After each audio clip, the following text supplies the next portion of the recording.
Hello friends, மணத்தக்காளி கீரை பொரியல் கசப்பு இல்லாமல் எப்படி செய்யலான்னு பார்க்கலாம் வாங்க.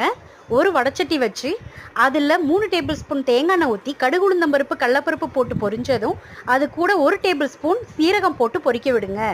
அதுக்கப்புறம் அதில் ஒரு 2 வரமிளகா 5 பல் பூண்டு போட்டு நல்லா வதக்கி விடுங்க. அது வதங்கினதும் நல்லா பெருசாக இருக்கிற பெரிய வெங்காயம் ஒரு 2 வெங்காயம் எடுத்து 10 சின்ன வெங்காயம் எல்லாம் பொடிசாக கட் பண்ணி கூட சேர்த்து நல்லா வதக்கி விடுங்க. அது சீக்கிரம் வதங்கிறதுக்காக கொஞ்சம் உப்பு சேர்த்து வதக்கி விடுங்க. அதுக்கப்புறம் நம்ம கழுவி சுத்தம் பண்ணி வச்சுருக்க கீரையை எடுத்து பொடிசாக நல்லா நறுக்கி அதை இது கூட சேர்த்துக்கோங்க. நல்லா வதக்கி விடுங்க. இந்த கீரையிலேயே தண்ணி விடும், அதனால் தண்ணி பார்த்துட்டு சேர்த்துக்கோங்க. கீரை வெந்து ஓரளவுக்கு சுண்டுனதும் ஒரு சின்ன துண்டு வெல்லம் எடுத்து இது மாதிரி பொடிச்சு அது கூட சேர்த்து நல்லா கிளறி விடுங்க. கடைசியாக இது கூட நல்லா ஃப்ரெஷ்ஷாக உடச்ச துருவின தேங்காய் சேர்த்து